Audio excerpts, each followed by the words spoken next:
Hello, thank you for watching. My name's Tom Williamson. I'm from the Independent Property Group. Today in this video we're going to go through and answer one of the more commonly asked questions, and that is this one. What is negative gearing?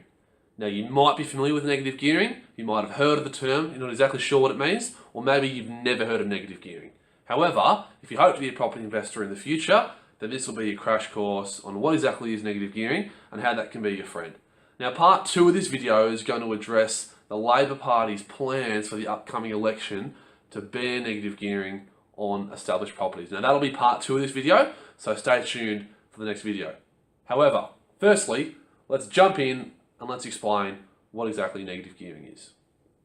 Now, to put it in simple terms, negative gearing is simply an example of a tax deduction.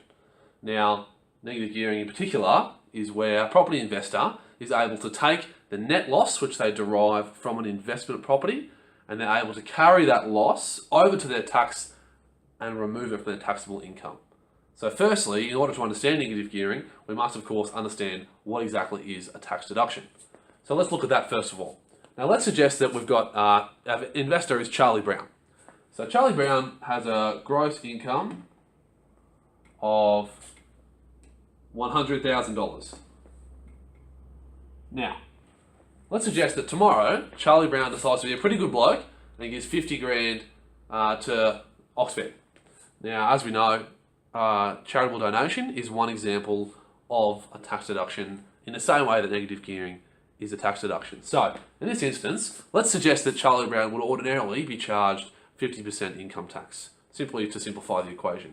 So, if Charlie Brown, in this case, without donating that 50 grand to charity, he's going to be charged 50% income, and his tax is going to be enormous tax bill of 50k. So of course that means that he's only taking home $50,000. However, if he gives 50k to charity, his new taxable income is $50,000, which means that his tax bill is going to come in at 25k. So that is the most simple terms how you can explain what exactly a tax deduction is. So now let's look at how this theory of tax deductions might apply to an investment property.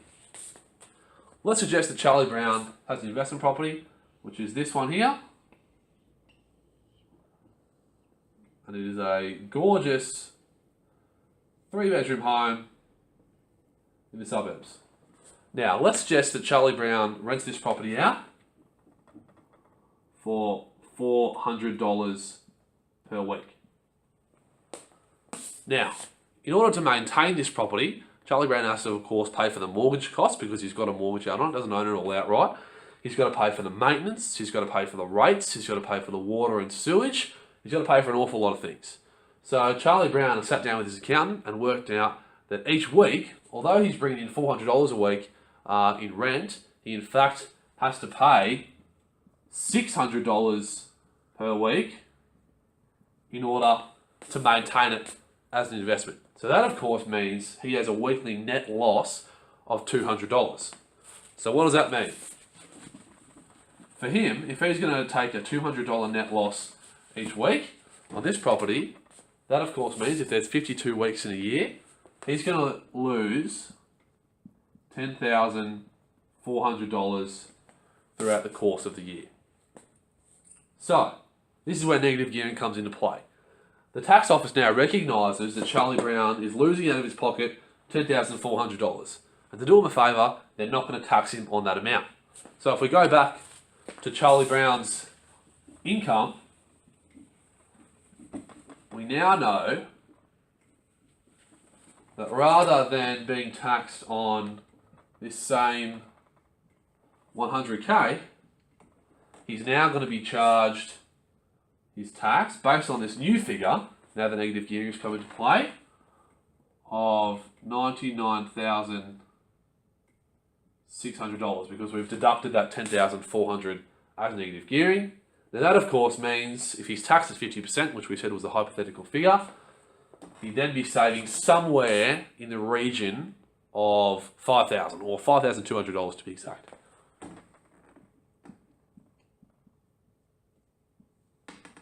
Now, negative gearing gets a lot more complicated than that. There are things such as depreciation, which is a big part of negative gearing, and will often make this figure much more attractive for an investor. However, it's important to understand that negative gearing as a concept is exactly what allows investors to have numerous investment properties. You can imagine that if Charlie Brown took this $10,400 loss and wasn't able to recoup this saving, and Charlie Brown owned 5 properties, then this would blow out for him and it will be impossible for Charlie Brown to maintain a number of investments. So as I said, in the next video we'll look at Labor's proposed changes to take away negative gearing from established property, and we'll see exactly what that will mean for investors and also for the average home buyer. Thanks again for watching, and tune in next time.